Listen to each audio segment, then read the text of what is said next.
Hi everyone and welcome to the Newsagent podcast. I'm Suzy, Lycett, Senior Content Executive at Goodlord. Joining us today is Ricky Purdy, Director of Residential Lettings at the Swansea-based estate and letting agency Dawsons. So Ricky, second time on our podcast. Thanks very much for coming back. Thanks for having me. It's a pleasure and becoming a sort of semi-regular event. So looking forward to it as I was the first time round. Exactly, that's good to hear. I didn't put you off last time then. Now, today we'll be taking a look at some of the legislation on the horizon in Wales. Obviously, the Renting Homes Wales Act is coming in very soon, and we know that will have quite a widespread impact on the private rented sector in Wales. So it seems quite a good time to have a discussion around that. But for listeners out there who perhaps don't know who you are, Ricky, they didn't listen to that previous podcast episode that you were on. If you could tell us a bit about Dawsons, a bit about you and your background, just to kick us off. Yeah, sure.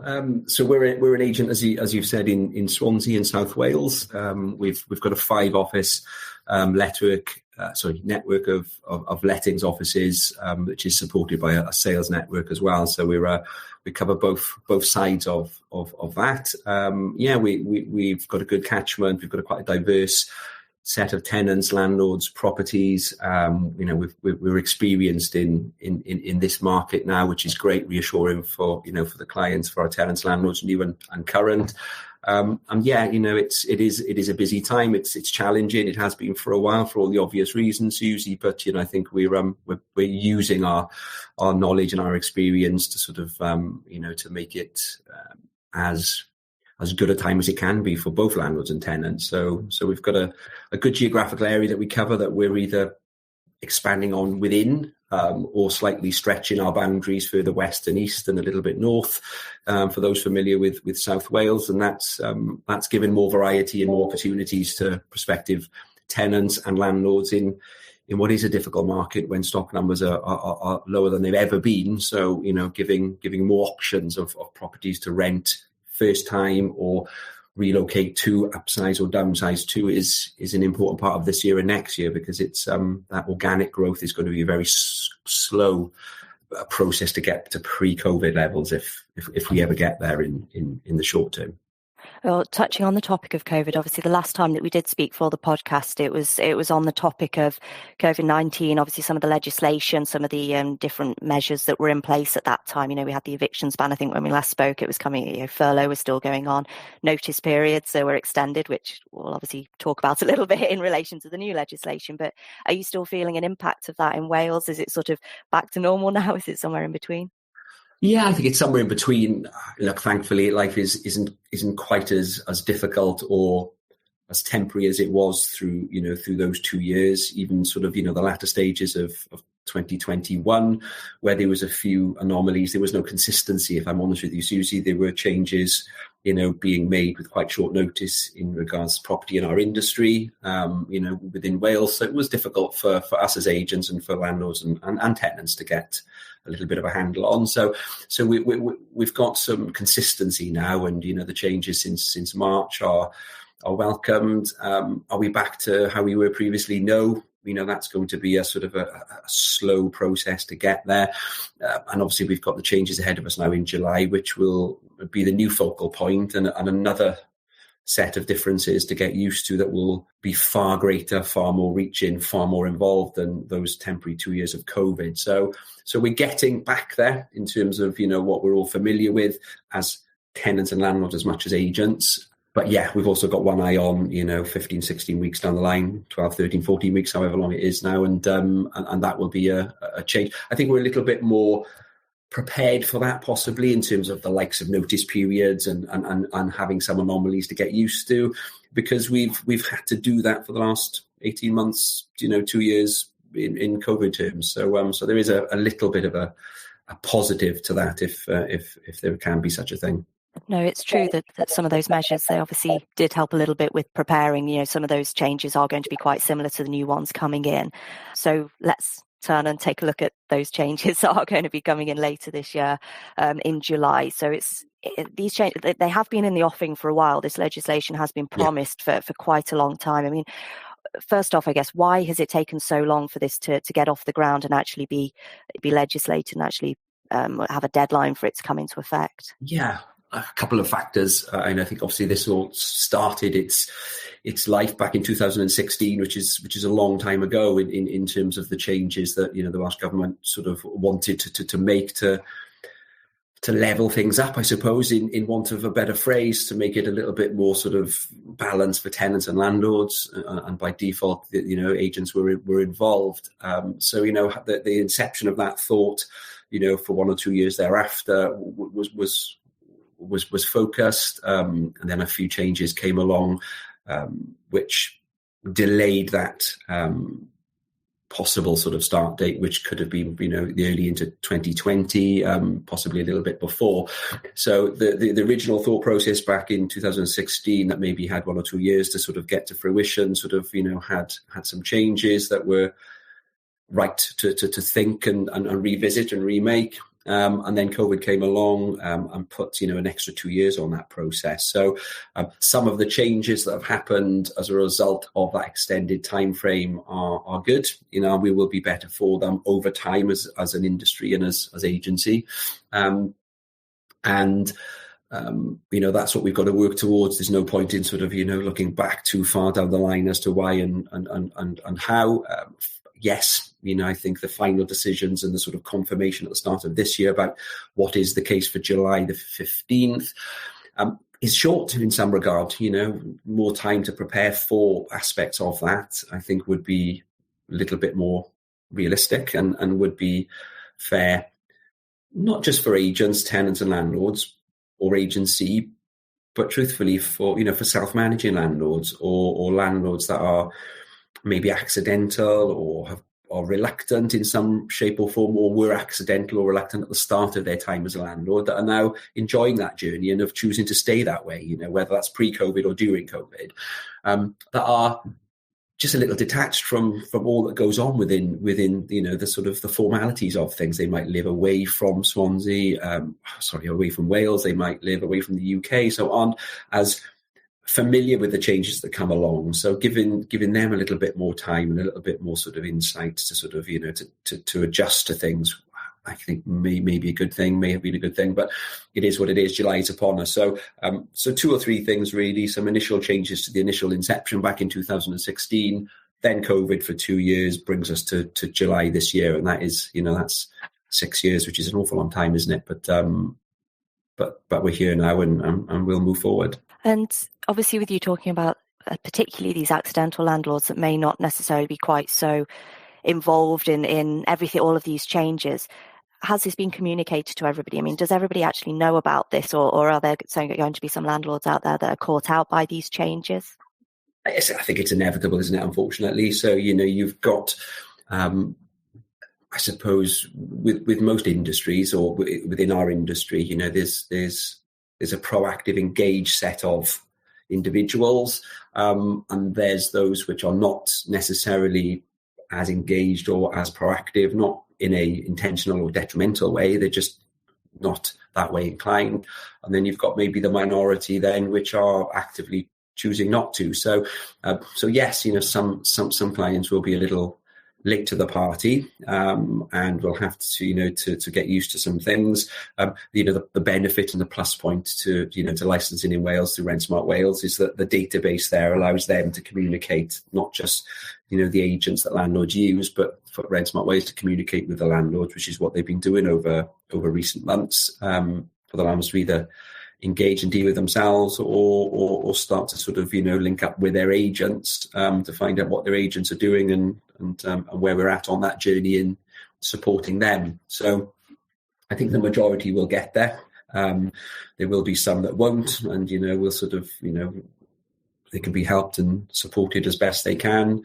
And yes, there will be that minority that don't for different reasons, but I don't think that's ever going to change. It's improving, and they're becoming less of a proportion of our industry, but that they're still there nonetheless. So that's probably will always continue, I would imagine. Let's take a look perhaps at what the Renting Homes Wales Act actually is. What is changing in the private rented sector? Yeah, I think the key factors are a lot of phraseology, a lot of the core aspects that we are familiar with and have been accustomed to for 20 years, 30 years, is to change. So tenancy agreements or short-haul tenancies, as we know them, will change. The notice periods from pre-COVID, so Section 21s, Section 8s, the 2 months notice or the shorter periods that apply to either of those are going to be different.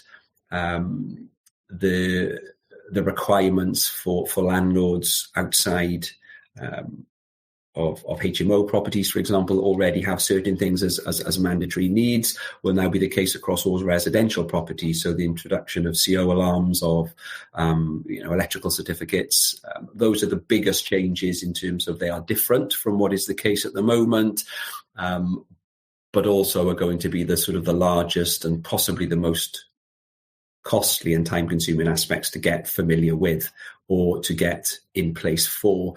So a few new requirements in terms of the certification, phraseology, notice periods, moving back to 6 months or being 6 months for what would be an usual 2-month period in times gone by. That's probably the core 3 or 4 aspects for, the landlords and tenants to become used to it. Like, there is a lot more to it than that, Suzy, as you've said, and how things are dealt with and accommodated is going to be ongoing. But fundamentally, those are the key changes to try and give a little bit more security of tenure to tenants without being unfair or unbalanced for landlords as well. Is fundamentally the aim of things, and that's what they put in place to try and accommodate that. And I mean, touching, perhaps delving into a couple of those points, I mean, notice periods, for example, the fact that those are changing. As you said towards the beginning, the 6-month notice periods, that was something that was in place throughout the past 2 years, during COVID-19. It has now gone back to 2 months in the interim, I believe I'm correct in saying, and it will go back up to 6 months. I mean, do you anticipate there being any flurry of Section 21 notices being used in the interim? How do you anticipate that perhaps having an impact? Again, I think it's dependent on the landlord, the tenant, their circumstances, how their circumstances have changed through COVID. Interaction with an agent, a good agent, a proactive agent, or just the use of an agent effectively. So, there are going to be landlords, there are going to be clients that circumstances are different now than they were pre-COVID, and maybe had the intention of exiting the market, have now decided not to, or conversely, wasn't planning to do that, but now have decided to, because there are the possible uncertainties ahead in terms of what they need to adhere to, which is complicated, it's time consuming, and there is a financial sort of aspect to it. But for those landlords with an engaged, proactive agent, doing things on their behalf, that burden is taken from them outside the financial aspect. The organisation and the implementation is catered for. So I hope there will be a smaller number of landlords choosing to leave for purely that reason, because that would be maybe a little short-sighted for the market and defeats the object of properties that are available and options for prospective or current tenants.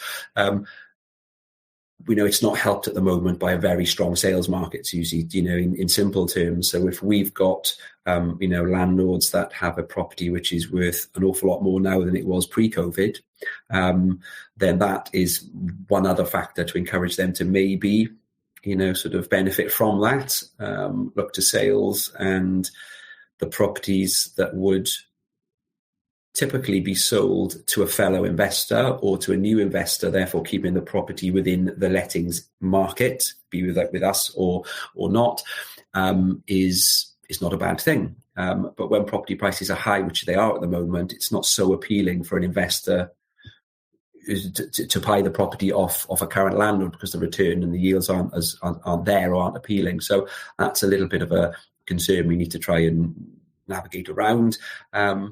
So no, maybe if there were a surge, we would have seen it by now. There is a little bit of a housekeeping exercise, across Wales, which, we've not been able to accommodate in the last 2 years, which is understandable. And as we touched on, briefly before we started sort of conversations today, we are seeing the opposite. We've seen a lot of proactive sort of approaches to us as an agency from landlords that are self-managing that see this as a very good time to continue being a landlord, very high rents, very low void periods. But the security and the reassurance of an agent to sort of, do what they've been comfortable doing for 2, 3, 4, 5, 10 years is now a conversation that they would like to have with us. So it's not as clear cut as it could be in one direction, but there are sort of definite conversations between now and July where we'd either need to reassure for landlords to stay in the market or to give them what is the right advice for them, and if that is at that time for them to move on and start a different journey, so be it. If the right advice for them, which is contrary to what they may be thinking or have got from their own research, which is to remain a landlord because of the plus points we've just touched on, high rents, low voids, etc. And the right thing to do is to carry on their journey. Again, that's the right thing. So hopefully we won't see as many numbers as maybe I thought we would when we spoke, at the start of this year, preempting, April, May, June, and July. So I'll take that as a positive. No, I mean that's good. And obviously in England with the Renters Reform Bill looking at abolishing Section 21, it's perhaps interesting. It would be quite interesting to see how this period develops, just to see whether Section 21 is being used as it changes in Wales as well. Perhaps agents and landlords in England will be able to take something from that and understand that it's not. It'd be a tester, and I think the sort of the licensing and mandatory licensing of agents and landlords that self-manage, which we've got in Rent Smart Wales, that's we're 5 years down the line in that now, and that's something that is always monitored across the bridge in England to see how it works and what can be replicated or done differently.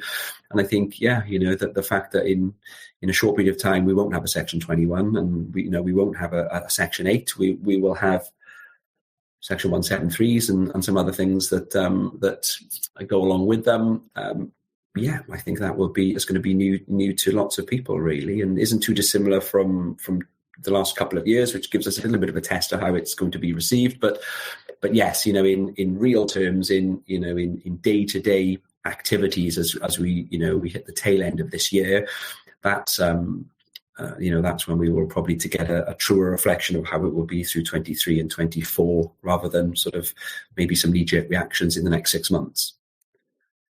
No, that's true. I mean, obviously, this legislation is around to stay, so it's obviously going to perhaps be that longer term impact that we'll have to keep an eye on and the trends that come out of it from that perspective. I think in a moment I would like to talk a little bit more about the licensing and the landlord register, as you say, because it will probably in the near future be very applicable in England too. But just to sort of round off the topic of the Renting Homes Wales Act, I mean, what kind of things are you doing at the moment to prepare to help your landlords to ensure that everybody's on the right page and moving in the right direction for this? Well, an awful lot is the short answer. So there's an awful lot on my pages of to-dos, reassurance, correspondence. Just communication is important, because there are lots of changes, some which are very relevant because it has an impact directly on that landlord, now in terms of what they need to do, what that will have as a bearing in terms of their commitment and their financial sort of outlay. But they're also a case of reassuring and sort of communicating that there are lots of changes which are positives, which won't have any immediate impact or financial impact that they will benefit from. It's also a case of reassuring tenants, Suzy, that, look, there are going to be some changes. What they are used to as seasoned tenants, i.e. a tenancy agreement, an AST, will look different and be different. But in fundamental terms, their security at a property will not change, and there's some stability in it. So communication and preparation for July, for the period of July through to January, and then ultimately up until July 2023, where the transition period in certain aspects will need to have come to a close. So doing what we can as early as we can. for landlords and to reassure tenants, but also doing things on a gradual basis when that is the right thing to do for a landlord in terms of practicalities of a tenant in situ, working around new new requirements, new guidance, new certification, to either spread a cost or to have it done in advance of when it's needed to be, but not overly premature, which would add stress and tension unnecessarily. So it's trying to strike a balance between the formality and the detail of what's changing, because there's a lot of it, but in a lighter tone, effectively, that would not raise too many unnecessary frustrations or concerns that we can chat through. And I'd like to think we're very personable as an agency. Yes, we communicate and doing so very regularly with the landlords, but we're here for a phone call and we're here for an office drop in. Now that's an easier thing and people are more comfortable to do as we head out of COVID. Having a conversation with Mr. Smith, the landlord, for 10 minutes in an office is the equivalent of a dozen emails and updates and to and from. So just reassuring, and thankfully we've had an awful lot of correspondence back from tenants and landlords, conversations, reply emails, return phone calls, and so on.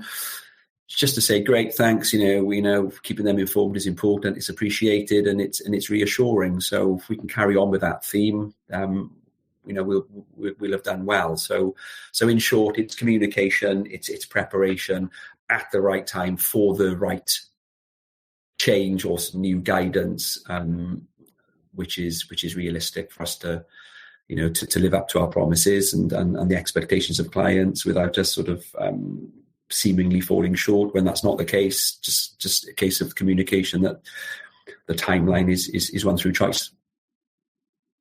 No, it's true. Plus, having that transition period, obviously, like you say, it does make sense to help the landlords spread the costs where it's feasible and obviously, legally, correct in terms of the legislation that's coming in. Just in terms of the certification and the updates and new things that are coming in there, do you anticipate any sort of bottlenecks in terms of inspections and getting these the appropriate certificates in place, or do you think that transition period will be sufficient to allow all of that? I think it's going to be a mixture of both. I think the transition period we've got and the planning that we can put in place will allow that to happen from our perspective as an agency. There are aspects that need to happen for July the 15th, and there are aspects and needs that need to happen from July the 15th. So there's a clear definition and a divide between those two. So getting things in place prior to July is probably our priority at the moment, because logistically and physically, whether we utilise the contractors and the tradesmen that we affiliate with, whether that's us doing it as an agency on behalf of a landlord as part of a routine property visit, or even an impromptu standalone visit to supply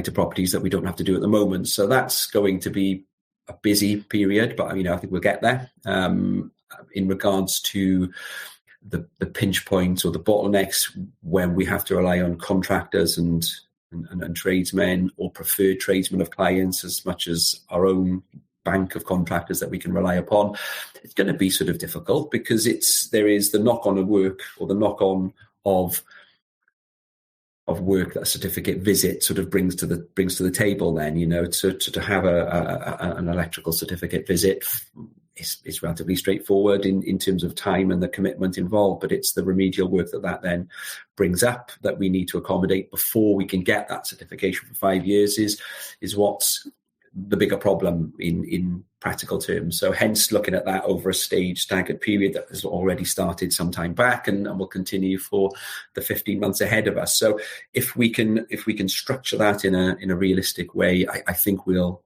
get through it well. Whether or not that is a reflection of the agents of agency in the industry as a whole across the country, I'm not quite sure, but it's a busy time to be an electrician, I think it's safe to say, and that's going to be the case for the next 12 months. No, but it certainly sounds like you're on top of the changes. And I guess, as you were saying before, looking at landlords that are faced with these changes, perhaps it will help them to make the decision to choose an agent to help them through them all. And I would hope so. If that's the right decision for them, as a landlord, not doing it unnecessarily, doing it, looking at that as a longer term gesture. I think if there's ever a time to do it, you could argue the case it would be now, for the reasons of getting people sort of or getting landlords, as they need to be and compliant, but also knowing that rents are, at a very high point, and void periods at a very low point, which are the two important factors for a landlord. So hopefully that encourages a few more conversations that we can have with prospective landlords or self-managing landlords. I think that before we perhaps have a quick look at some of the other pieces of legislation, as I say, I would like to talk a little bit about licensing and National Landlord Register and so on. But before we do that, I think it's probably a good place just to have a quick break.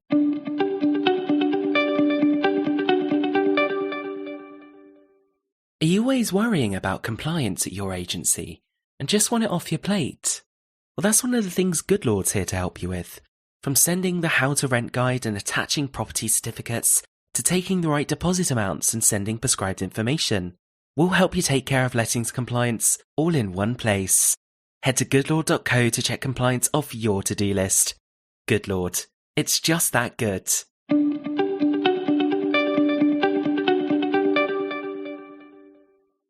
So now, Ricky, I think that if we do look at Rent Smart Wales and what that's there to help landlords, agencies achieve and the industry at large to achieve. So this idea of licensing, landlord register, my understanding is that letting agents need to have the license, landlords need to be licensed as well if they don't use a letting agent, I believe is how that works. And obviously landlords also have to be part of this landlord register.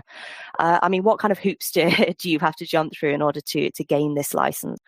It's a good thing, first and foremost. The thinking behind it and the reasons for its sort of introduction back in 2017. I totally agree with. I think it's a safety net and it's a reassurance for tenants and for landlords that that the people that they're dealing with or interacting with are where they need to be in terms of sort of their understanding of us as an industry, the requirements and legislation and stipulation. So I think that's a great thing.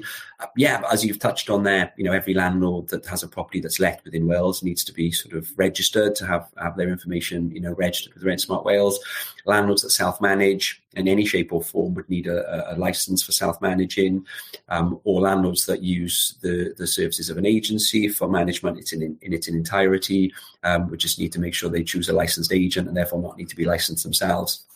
There are sort of industry updates and knowledge, and there are sort of criteria and exams in simple terms that an agent or a landlord need to pass to be qualified to a set level that's acceptable with Rent Smart Wales, Suzy. That means that they are fully up to date and aware of what's happening in current terms.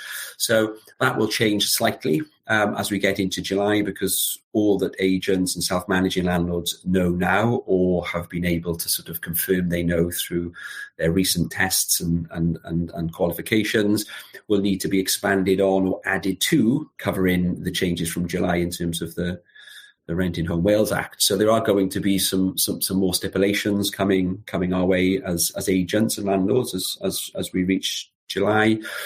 We as an agency, for example, will be well ahead of that date. We've had about 60% of the staff, make sure that we have abided by and adhere to those extra qualifications already now through sort of processes last week, and the remaining proportion of staff will do the same thing in the weeks ahead. So they gain confidence, reassurance, and thus pass that on to our clients well ahead of any date. So there is going to be an extra set of requirements for landlords or agents to sort of become familiar with and allow Rent Smart Wales to be reassured or sort of confirm that they're up to speed with the changes and what needs to happen from July onwards.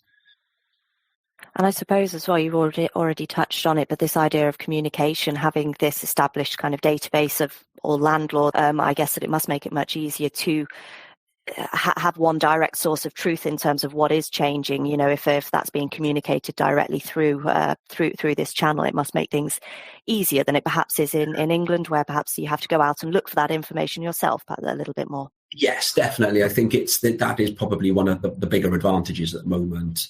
So all landlords are kept up to date and communicated with via Rent Smart Wales in regard to changes that are afoot and have been for some time. So providing that the landlord, you know, is checking in on that communication, or the information that they've provided is right. So the communication channels from Rent Smart Wales through to a client or a landlord is being received. Then yes, that's a great benefit of it. There is, you know, information and a source that can get whatever information it is, whether that's due to the changes ahead of us or anything that's needed to be the case in the last 5 years, to, you know, the captive audience of landlords that are properties that are let in Wales.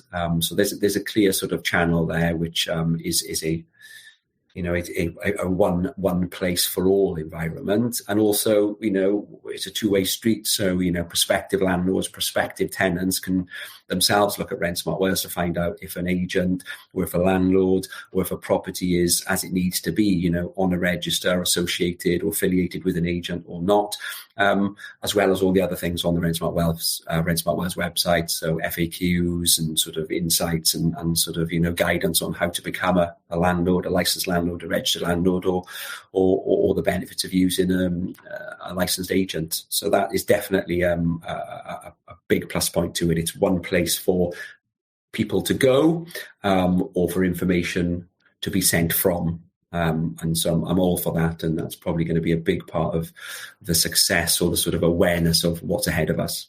I know that you touched on before the training aspect as well. I believe that you have, you know, Dawsons, you do have an established training program, as it were, through Rent Smart Wales. You know, how did you go about setting that up? Yeah, I mean, that's really important, and it's something that we're really proud of, truthfully. So we're in a really good place with that now. We're a few years down the line since that sort of hit the ground, fundamentally, so that we could get our own clients or prospective clients in landlord terms up to speed and qualified to self-manage, and also for our own staff to be qualified to a set level that's acceptable with Rent Smart Wales. So every agency needs to have their agents qualified to comply with the agency's license through Rent Smart Wales. So, you know, that serves its purpose extremely well for our staff that have that as part of their induction process or probation period when they start with us. And that's something that we renew regularly with existing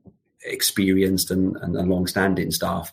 And also for landlords that are planning to self-manage, you know, this is one of a handful of accredited providers through Rent Smart Wales that can be used. So it's an online option for landlords, which is very convenient, very cost effective, very well received. And, you know, we're into the realms of classroom courses now this year. That was the case, or was planned to be the case in the last couple of years, that obviously couldn't because of COVID. So we're really going to sort of see the benefits, and we've got getting a lot of interest in that already. People like the sort of interaction of it. It's very sort of user friendly because we're looking at it from both sides. We've devised these courses for an agent or for a landlord. Being agents and landlords ourselves, we can sort of understand the differences of what a prospective, you know, sort of landlord or agent outside our agency would want to benefit from. So we have had a much greater intake than we thought we would of other agents using our training arm, which is great because, you know, that is reassuring us that, you know, people in the industry are reassured by it, and they are repeat visitors. They're coming back time and time again themselves or for their new staff. So that's very, very good news for us. And yeah, we'll be set up ourselves now to accommodate the new changes and the new training that's required from July onwards for new landlords or landlords that are renewing their license needs to qualify to the standard that is expected by Rent Smart Wales. So Dawsons Training Wales, as our training arm is called, is doing really, really well, and it's very well received by lots of different factors within the market. So that's good news. And just looking at the time, I think that we're nearly out of time. So perhaps we can kind of round this off in terms of this idea of licensing and the landlord register. I mean, do you think that it's achieved its goal of, I guess, raising standards and ensuring that that everybody's kind of professional and there's a bit more visibility within the industry? I think yes is the short answer. I think it's it's getting there. It's definitely, if we look back 5 and 6 years, there was less of an understanding. There was less of an insight, or there was less guidance and less sort of support in out there for landlords, especially self-managing landlords, even agents in that regard. So the fact that is all available now, and people have become used to it and know it's there as a point of contact, as a sort of a quick reference or a reassurance or sort of a safety net, is definitely improved, over the last 3, 4, 5 years. Now that we're looking at that 5-year license renewal, because every license issued to an agent or landlord is valid for 5 years. That cycle of renewal is on us right now, and has been the case since last year.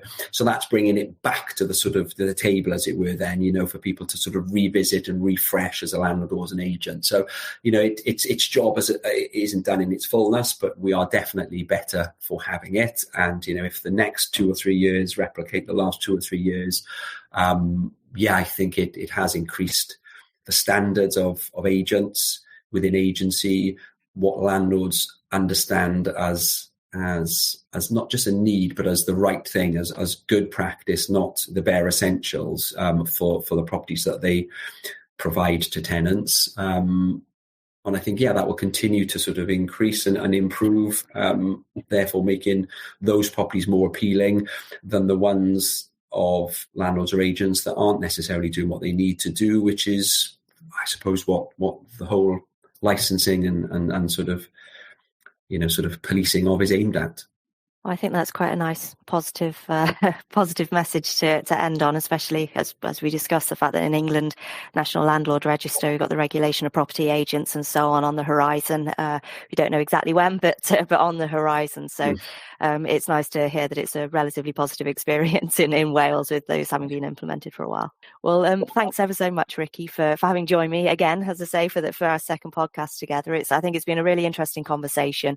I'm sure that we could have talked a lot longer about both of these subjects, because they are obviously very in depth. But it's good just to have a look at it, just look at the overview and see, what you're doing to prepare in your agency, and therefore what other agents can potentially take away, and what landlords can obviously be looking at considering as well. So thank you ever so much for joining me. No, thanks for having me. It's been a pleasure, and look forward to the next one.